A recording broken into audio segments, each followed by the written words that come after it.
जिंदगी में इतनी तेजी से आगे दौड़ो कि लोगों की बुराई के धागे आपके पैरों में आके टूट जाएं।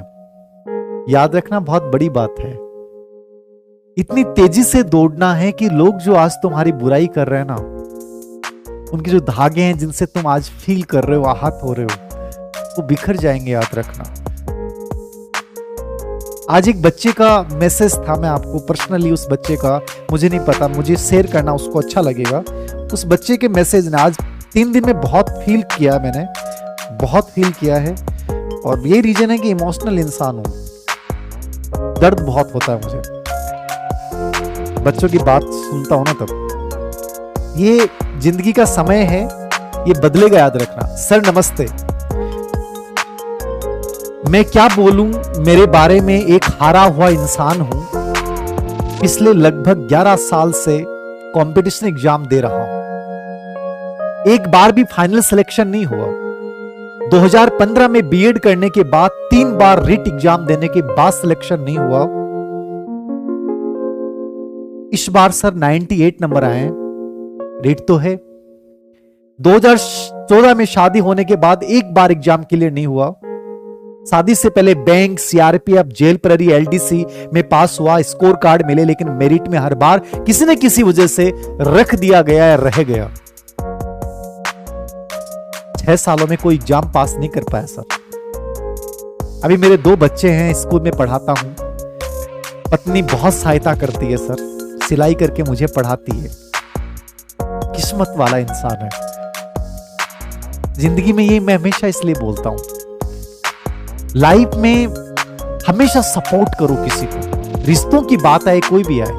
पिछले कुछ 3-4 दिन से लड़कियां रो रही हैं रेट के आंसर के आने के बाद,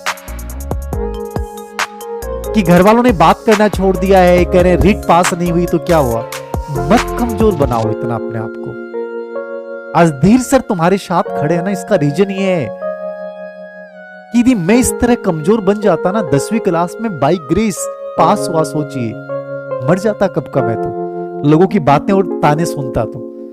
आज कोई फर्क नहीं पड़ता। मैंने पहली बार मेरी जिंदगी में कंपटीशन के लिए फॉर्म भरा था, आरएस के लिए। और बड़ी दुख की बात बताऊं, मैंने इतनी गजब तैयारी की उस एग्जाम की और मेरा फॉर्म रिजेक्ट हो गया। और फॉर्म रिजेक्ट होने के बाद मैं किसके पास जाऊं, मैं किसको बोलूं। मैं यदि किसी को बोल देता कि मेरा फॉर्म रिजेक्ट हो गया, लोग क्या कहते, तुम्हें फॉर्म भरना नहीं आता, तुम आरएस बनोगे। क्योंकि दुनिया ना बहुत गंदी है। वो ये नहीं समझे कि यार गलती हो सकती है। कोई इंसान फेल हो गया इसका मतलब वो सबसे कमजोर है क्या? होना ये चाहिए कि उस समय उस इंसान को गले लगाए यार, ये होना चाहिए।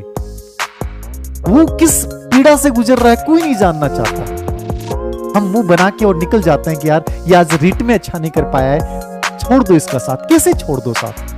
उस समय ज्यादा जिम्मेदारी है घर वालों की, आपके दोस्तों की, अगल बगल के। और मैं हर उस बच्चे को बोलता हूं जो जिंदगी में सक्सेसफुल बना है, याद रखना, अपनी जिंदगी में प्रण लेना कि अपने आसपास जो इंसान इतना हार जाए ना ऐसी परिस्थिति में, रिट जैसे एग्जाम में, उस बच्चे को गले लगाकर सीरियसली तुम बोलना कि मैं तुझे सपोर्ट करूंगा, तुम बड़ा करोगे। और ऐसा नहीं हो सकता कि वो बड़ा नहीं कर सकता।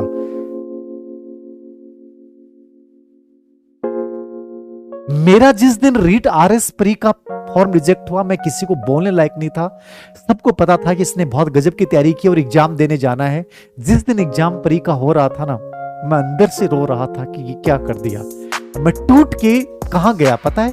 मैं गोविंद देव जी मंदिर, क्योंकि चांदपोल के आसपास रहता था, गोविंद देव जी मंदिर में वहां गया। मैं 3 घंटे आरएस प्री की एग्जाम चलती रही। मैं उस मंदिर के बाहर जो वो लगे हुए पार्क सा बना, वहां बैठ के रोता रहा अकेला। बहुत कठिन समय था, लेकिन मैंने देखा कि मैं किसको बताऊं ये दर्द। आज मैंने पहली बार शेयर किया तुम लोगों के साथ। हर बच्चा कभी ना कभी जिंदगी में इस परिस्थिति से गुजरता है, और हमेशा याद रखना, जो ऐसी परिस्थिति से गुजरता है वो बहुत बड़ा करता है। याद रखना, हमें ये करना है। मैं फिर कह रहा हूं, जहां भी जो बच्चे रिट में नंबर कम आए, उन बच्चों को सपोर्ट करो, नैतिकली, मोरली, हर दृष्टि सपोर्ट करो।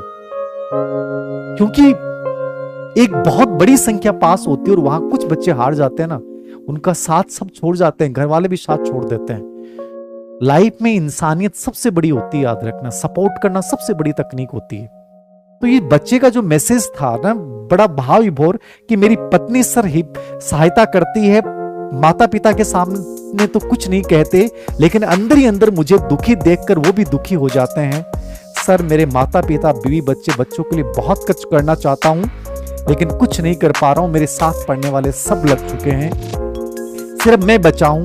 कभी कभी सुसाइड करने का मन करता है, लेकिन बच्चों का चेहरा देखकर फिर से हिम्मत कर लेता हूं। सर कदम रोक लेता हूं, लेकिन सर कब तक सर? ऐसा लगता है सब कुछ खत्म हो गया सर, हार रहा हूं। ये बहुत सारे मैसेज हैं, शायद मैं जवाब नहीं दे पाऊं हर बच्चे के मैसेज का। हमें चाहिए कि ऐसे लोगों को हम बहुत सपोर्ट करें। इंसान जिंदगी में किसी न किसी कठिन समय में से गुजरता है, लेकिन मैंने जैसे कहा कि पैर नहीं हैं, लेकिन फिर भी दौड़ा, क्योंकि लोग, ये दुनिया है ना, ये बाहरी रूप देखता है हमारा, अंदर की ताकत को इसने जाना नहीं है। कोशिश करना कि इन आलोचनाओं से घबरा मत जाना। आपकी एक असफलता, छोटी सी असफलता आपको रोक नहीं सकती, और यही सबसे बड़ा सपोर्ट है, याद रखना। मेरी उस समय RS परी का चलो मैं पेपर नहीं दे पाया, लेकिन आज तुम लोगों को संबोधित कर रहा हूं। यदि मैं उस दिन हार मान लेता ना, आज मैं तुम्हारे सामने नहीं होता। तो जिंदगी में खुद को उठाना खुद को ही पड़ता है, यही सबसे बड़ी सच्चाई है। और जिंदगी सबसे बड़ी है।